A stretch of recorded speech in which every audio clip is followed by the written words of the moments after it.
You're listening to the Hidden Killers podcast with Tony Brueski from True Crime Today. Featuring forensic evidence expert Scott Roeder from Evidence Room. Authorities in Oklahoma on that hunt for determining if BTK is, in fact, responsible for that 1976 murder. But it's not as simple as just the investigators going out and doing an investigation in Osage County. Sheriff Eddie Virden has been heading that up now for quite some time. But there is some resistance going on, specifically from the DA, Mike Fisher.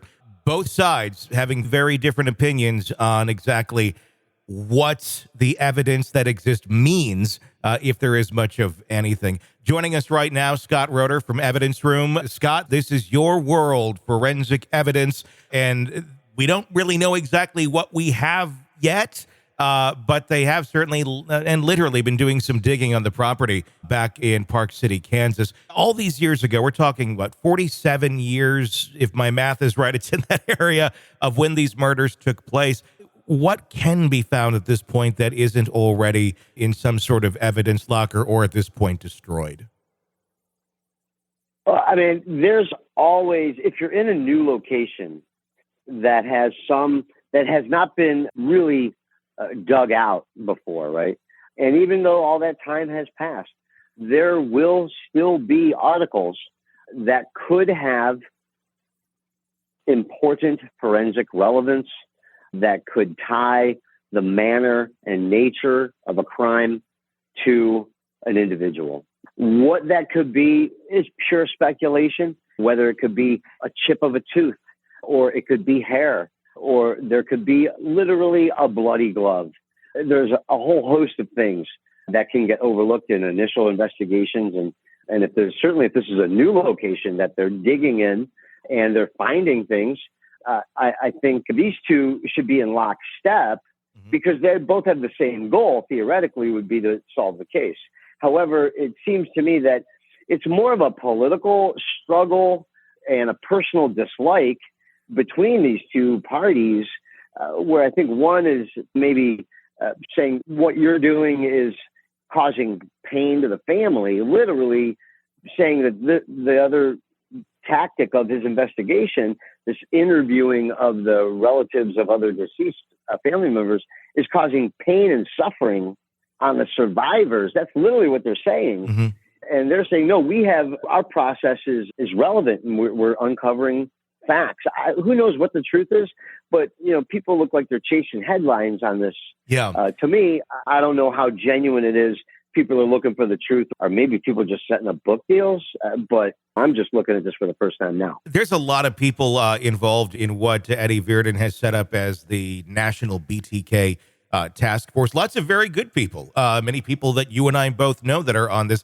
So I don't really question anybody's goodness who has raised a hand up and said, hey, I'll help if I can. But yeah, there is a lot of bizarre optics on this from the reality TV crew that Sheriff Eddie Virden had wanted to start following them around all the way to, and I've wanted to get your opinion on this for quite some time. Right when a lot of this sparked back up a few months ago, Eddie was on Ashley Banfield's program on News Nation, and he had some of the pantyhose that he claimed to have found on the Park City property from all the way back. God knows how long they'd been there, but they had recently been unearthed, and he was literally playing with them on TV with rubber gloves.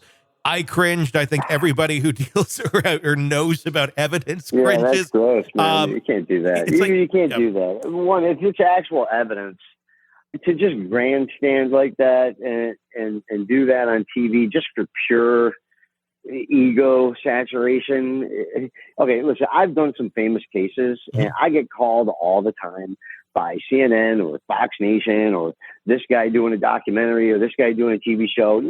Listen, I'm not trying to toot my own horn, but you got to be careful because these people, and when I say these people, I mean like entertainment people, can kind of co-opt and really play to your ego. Mm-hmm. And you got to be careful not to just do it for ego purposes, but do these things if they're relevant at all.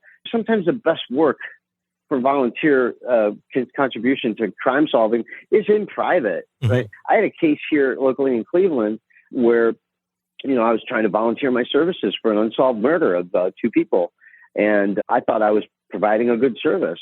However, I was contacted by the law enforcement. They said, hey, we think you're not helping us. And I backed off and I shut it down. You got to do things like that. If you're not helping out, you're just calling attention to yourself for no reason. You're not helping out the cause. So I'm just saying there's a real world. These are real people have egos. Listen, we all have egos. We're all trying to do different things and be the best that we can be. But sometimes you just gotta look, why am I doing this project? Is this good for everybody, or is it only good for me? And I think you just gotta look at that sometimes. Yeah, I think a lot of times, sometimes you head out on a mission of goodness.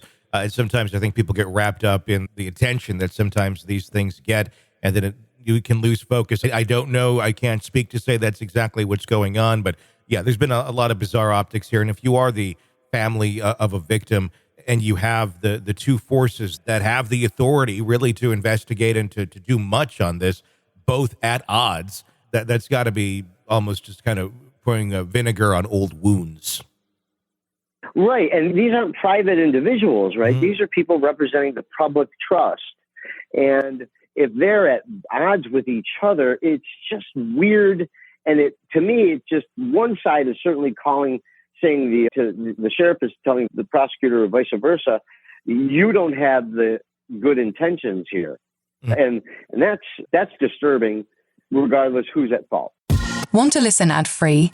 Want advanced access to all of our interviews before anyone else? Become a True Crime Today Premium Plus subscriber on Apple Podcasts. You get every episode commercial-free, so you can binge on true crime until you can binge no more. Search True Crime Today Premium Plus on Apple Podcasts now, or go to our podcast page and sign up now. More of the Hidden Killers podcast next. Scott Roeder, our guest today. Scott, tell them more about what you do. Here at the Evidence Room, we employ a team of engineers, medical illustrators, 3D modelers, and animators under my direction to reconstruct cases of personal injury, medical malpractice, police officer involved shooting cases, both defending and on the plaintiff side and in criminal court, as probably what I'm most well known for in my personal testimony. But we have a full company that serves internationally on issues of demonstrative evidence and forensic animation.